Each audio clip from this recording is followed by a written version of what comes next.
دوستو آج کی اس ویڈیو میں بات ہوگی اتہاس کے ایک ایسے عیسائی سپہ سالار کے بارے میں کہ جس کو عیسائیوں کے اتہاس کے سب سے بہادر اور ہوشیار فوجی کمانڈرز کی لسٹ میں شامل کیا جاتا ہے۔ اس فوجی کمانڈر کو عیسائیوں کے اتہاس میں کتنا زیادہ بہادر اور ہوشیار مانا جاتا ہے، اس بات کا اندازہ آپ لوگ صرف اور صرف اس بات سے لگا سکتے ہیں کہ آج سینکڑوں سال گزر جانے کے بعد بھی اس مشہور اور طاقتور سپہ سالار کی یاد میں ہماری دنیا میں بڑے بڑے خوبصورت اسٹیچو بنائے گئے ہیں۔ لیکن سب سے زیادہ حیرانی کی بات یہ ہے کہ اس سپہ سالار کو جتنی عزت اور احترام کی نظر سے عیسائی دنیا میں دیکھا جاتا ہے، اتنی ہی عزت اور احترام کی نظر سے مسلم دنیا میں بھی دیکھا جاتا ہے، یعنی مسلمان بھی اس فوجی کمانڈر کو ایک ہیرو سے کم نہیں مانتے ہیں۔ لیکن اب سوال یہ ہے کہ اتہاس کا یہ عجیب و غریب سپہ سالار آخر تھا کون، اور آخر اس نے اپنے دور میں مسلم دنیا کے لیے ایسا کون سا کام کر دیا تھا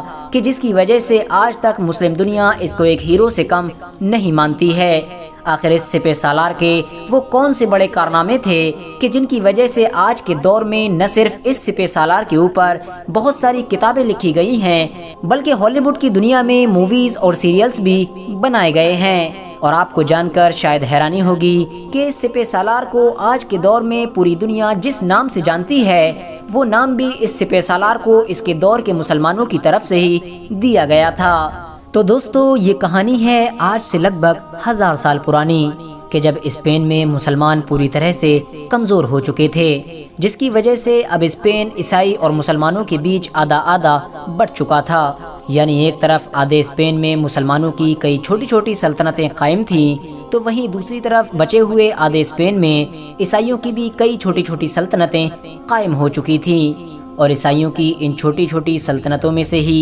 ایک سلطنت کا نام کیسٹائل سلطنت بھی ہوا کرتا تھا۔ اسی سلطنت میں ہی اس دور میں یعنی 1043 میں ایک بچے کی پیدائش ہوئی، جس بچے کا نام روڈرک دیاز رکھا گیا۔ روڈرک کے والد یعنی فادر اس دور میں کیسٹائل سلطنت کے بادشاہ یعنی فرڈیننڈ کی شاہی محل میں نوکری کیا کرتے تھے، جس کی وجہ سے بچپن سے ہی روڈرک نے بھی بادشاہ کے شاہی محل میں ہی کام کرنا شروع کر دیا تھا۔ لیکن دوستو روڈرک بچپن سے ہی فوجی معاملات میں بہت زیادہ دلچسپی رکھا کرتا تھا، اور وہ بچپن سے ہی بہت زیادہ ہوشیار اور بہادر بھی تھا۔ یہی وجہ تھی کہ وہ بہت جلد ہی کیسٹائل سلطنت کی فوج میں شامل ہو گیا، اور دھیرے دھیرے اس نے اپنی بہادری سے لوگوں کو حیران کرنا بھی شروع کر دیا۔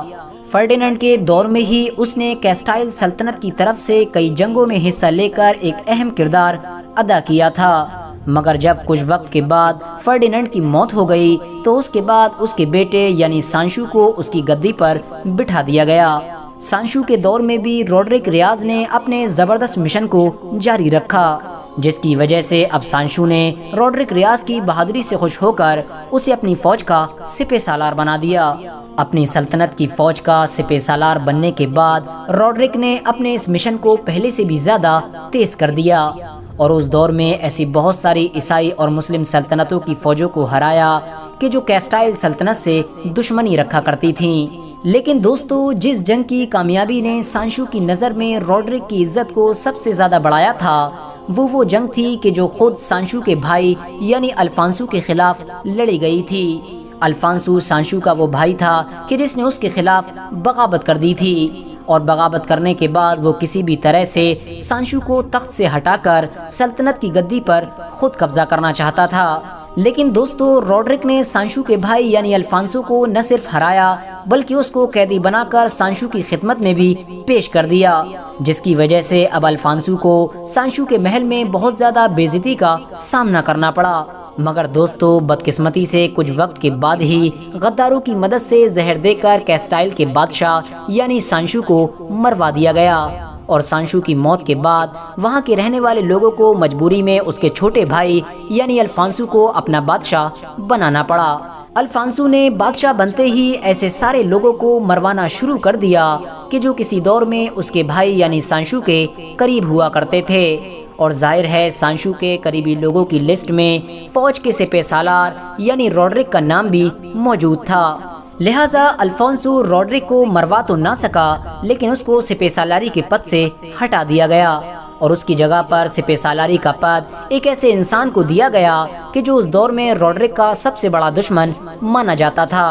اور اس کے بعد روڈرک کو طرح طرح سے پریشان کرنے کی کوشش شروع کر دی گئی۔ روڈرک کا اس دور میں کیسٹائل سلطنت کے شاہی محل میں رہنا دشوار ہو چکا تھا۔ ایک بار کی بات ہے کہ روڈرک کو کیسٹائل کے بادشاہ یعنی الفونسو کے آرڈر پر اسپین کی ہی ایک مسلم سلطنت کی طرف کوئی پیغام لے کر روانہ کیا گیا، اور راستہ میں الفونسو کی طرف سے ہی ایک فوج سے اس کے اوپر حملہ کروایا گیا، مگر خوش قسمتی سے روڈرک نے اس حملے کو ناکامیاب بنا دیا اور اس سردار کو بھی پکڑ لیا کہ جس کی کمان میں اس فوج نے روڈرک کے اوپر گھات لگا کر حملہ کیا تھا۔ حملہ کرنے والا یہ سردار کوئی اور نہیں بلکہ ایک ایسا انسان تھا کہ جو سلطنت کے بادشاہ یعنی الفونسو کے قریب مانا جاتا تھا، جس کی وجہ سے اب روڈرک نے اس سردار کو الفونسو کی بارگاہ میں پیش کیا، لیکن الفونسو نے اس بات پر شرمندہ ہونے کی بجائے خود روڈرک کو ہی ذلیل کیا اور اس کو محل سے نکل جانے کا آرڈر جاری کر دیا،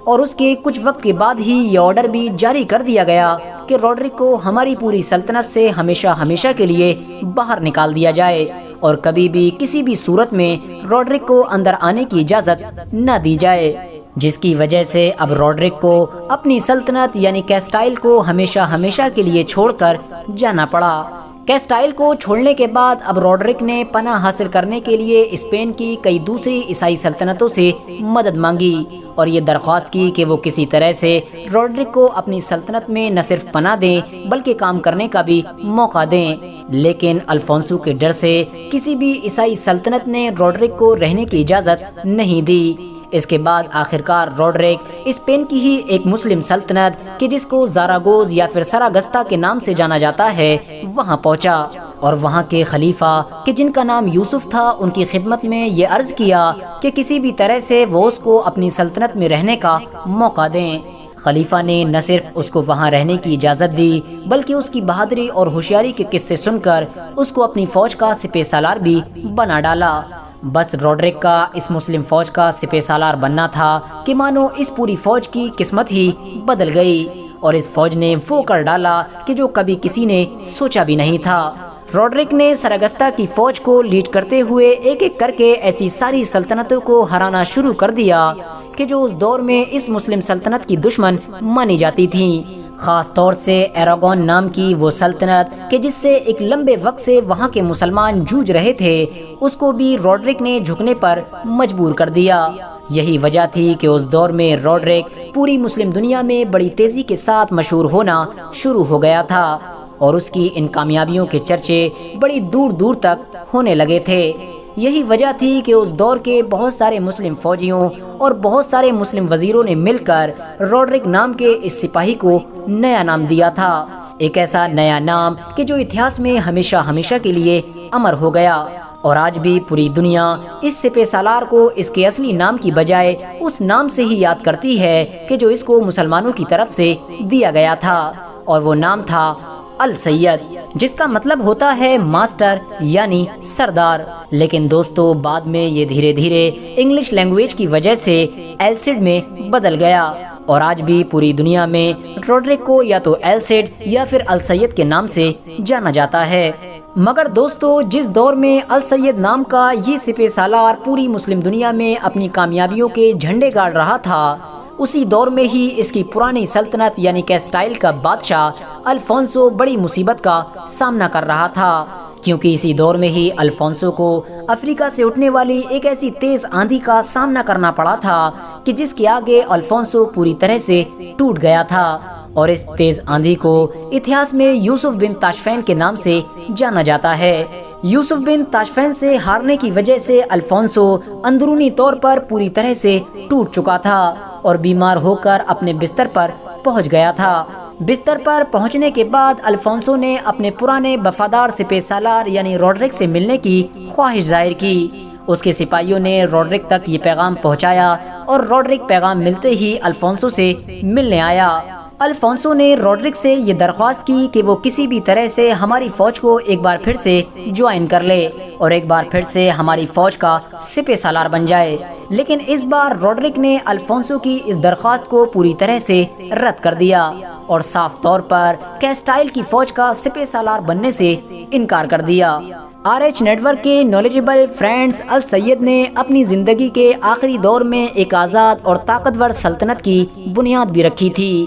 جس سلطنت کے اندر عیسائیوں اور مسلمانوں کے ساتھ ساتھ یہودیوں کو بھی آزادی کے ساتھ رہنے کی اجازت تھی، لیکن بدقسمتی سے یہ سلطنت بھی زیادہ لمبے وقت تک قائم نہیں رہ پائی تھی۔ فی الحال دوستو، بھلے ہی السید کو آج ہماری اس دنیا سے گزرے ہوئے سینکڑوں سال ہو چکے ہیں، لیکن اس کے باوجود بھی آج بھی السید کو ایک ہیرو کے طور پر ہی یاد کیا جاتا ہے، اور جیسا کہ میں نے آپ کو پہلے بھی بتایا کہ آج بھی السید کے اوپر نہ صرف بہت ساری کتابیں لکھی گئی ہیں بلکہ موویز اور سیریلز بھی بنائے گئے ہیں۔ ویڈیو پسند آنے پر نہ صرف ویڈیو کو لائک کریں بلکہ اپنے فرینڈز کے ساتھ بھی ضرور شیئر کریں، اور اسی طرح کی نالجبل اور ہسٹوریکل ویڈیوز ہمیشہ دیکھنے کے لیے ہمارے اس چینل کو سبسکرائب کر کے ساتھ ہی میں بیل آئیکن کو بھی پریس کر دیں۔